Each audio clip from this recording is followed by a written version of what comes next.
Kia ora Leo, haere mai, and welcome to your September 2015 astrology or tarot predictions with me. I hope you guys have had time to take a look at the overbrief I put out in one of my videos, just briefly explaining some of the energies that surround September's astrology.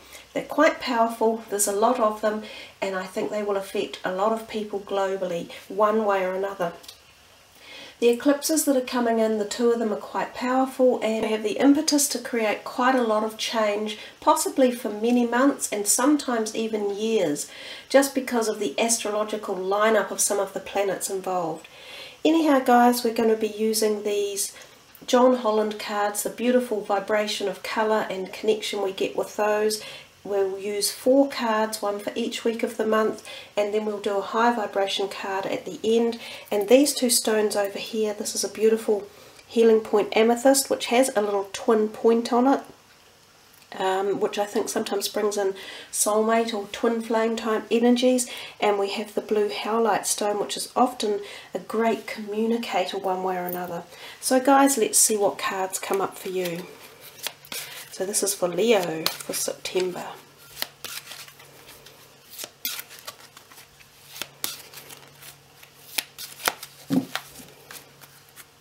One more little shuffle. Oh, they definitely didn't want to go in there. Oh, okay. I usually know when to stop shuffling because they'll do something like that. Okay, your first card for the month. Number 7, the Crown Chakra. So we will get to that in a minute. That's sort of, to me, one of the major arcana cards. Number 2, which is number 3, Fertility. This is your second week in the month, and this is another major arcana card. Number 3, the 5 of Cups. Well, traditionally the 5 of Cups. It's the green borders which represent our emotions in life, and often the water signs such as Scorpio, Cancer and Pisces, and that's called emotional loss. And your 4th card is number 4, and it's the Pentacles card, or the physical perspective of life, representing the earth signs, and it is called firm foundations. So Leo, that's a nice looking reading. Let's move into it, and I popped this beautiful energetic stone onto that chakra wheel to create a double whammy positive effect for you. It's not exactly violet, but it's the closest colour I have to the violet. And I notice here that this is also pointing directly in this area, both of these stones. So, and this is this healing energy of the amethyst as well, and I also said it had the twin flame energies as well as soulmate energies. So we look at chakras as being particularly a spiritual part of our souls, and although it is included in our physicality, it's often the spiritual perspective of us. So for your first week in September, it feels as though this is the main message that's wanting to be activated. Now the Crown Chakra, I have a great example to show you, is literally up here on the top of a person's head. In fact, look, we have 3 faces or heads in your reading, and your first message is about the Crown Chakra. So something for you guys in the month of September about this connection in and around the top of your head. It definitely is the connection to your spirituality and your soul. So it's also about intuition and psychic abilities and that type of awareness, connecting to the higher realms, to higher vibrational energies. Also dream space and dream time could be very aware and vivid. You could have great connections with dreams. Sometimes they give you insights into how you can tackle problems and go forward in the future. They can be predictive dreams as well. So there's a whole lot here about your soul, your spirit, and this higher plane and higher dimension energy. Some of it may be related to partnerships, past life activity, past life people in your life, and past life loves as well. So it's something that you will feel individually, and I guess only you will know at what level it's coming to and how you actually interact with it, or how much you respond to it.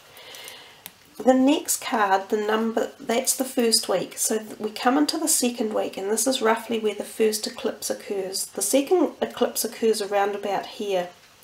So this third, number 3, the second week, the fertility, the major arcana, she is often seen in the traditional tarot as the Empress, and she is this beautiful, fertile woman sitting in a paddock of golden harvest, and she exudes sexuality, feminism, happiness, love, all of those positive perspectives of life when we find ourselves sated and happy. So it's a great card to get. It also does give us this feeling of fertility, so possibly a fertile time for you if you're wanting to conceive, or newness coming into your life, as in new ideas as well as new birth, pregnancies and birth, conceptually new ideas sparked by maybe something to do with this astrological pattern that you're travelling through. The eclipse may bring for you some sort of surge of energy, of ideas, and I love the way this golden halo is surrounding her head and her mind, and we think of the eclipse because the sun gets eclipsed, and then we think of this ecliptical pattern down here. So if we go deeper into that card, just for this particular time in this year, because it's such a full-on time, there feel to be a lot of quite deep messages with this card. We also note this glowing light in and around her solar plexus and heart chakra area.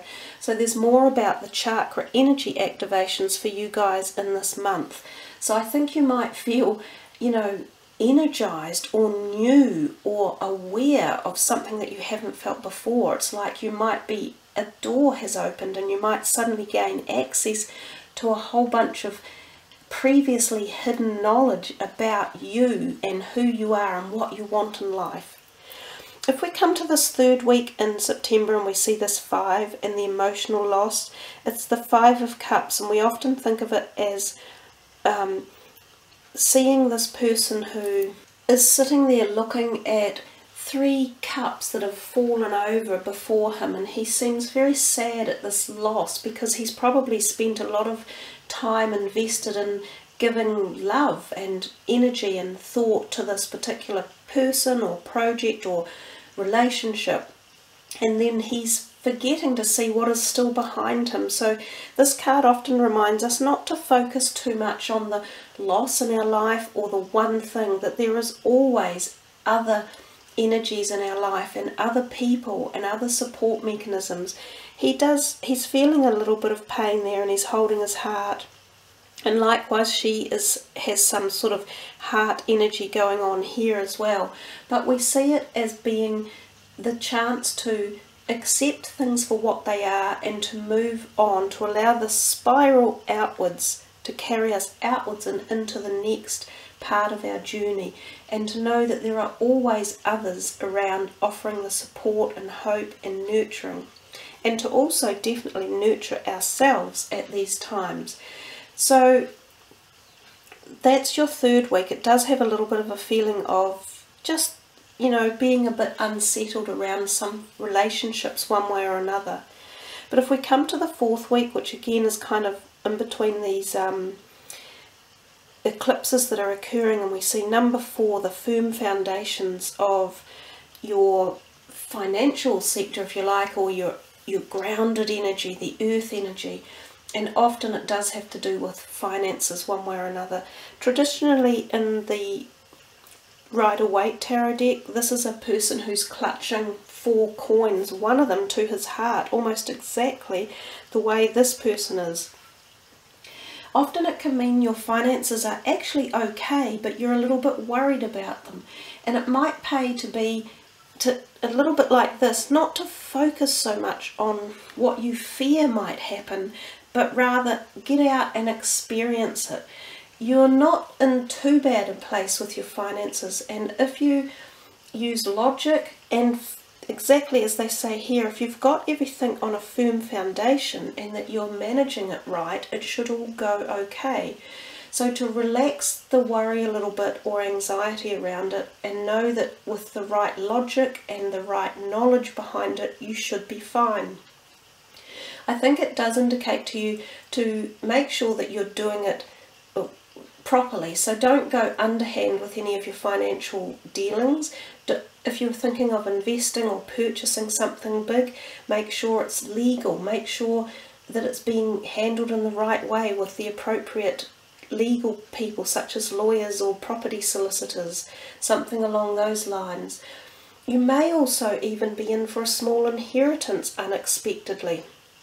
So something financial could be coming your way unexpected, a little bonus or a small inheritance from some form or other, or even a small financial win.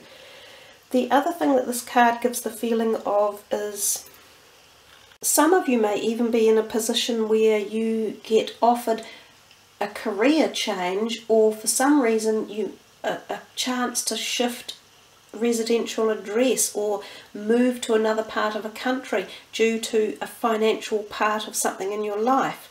So some people might find themselves on the verge of being offered the goal to shift due to work or career. So there's a whole heap of energies with this card. Interesting that I put this pyramid shaped in, and I wondered if it might want to sit there, and that would enhance the area of communication.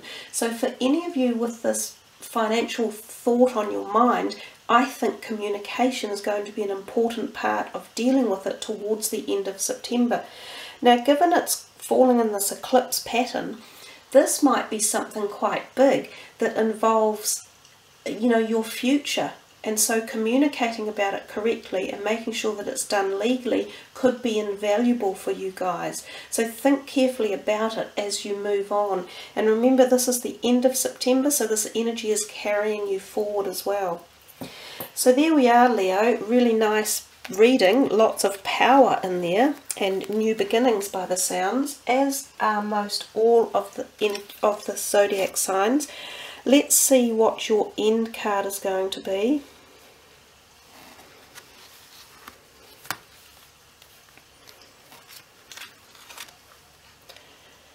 Grace. Gabriel Grace. I recently partook in a Deepak Chopra and Oprah Winfrey Gratitude and Grace 21-day meditation, and I found it to be so beautiful and so moving.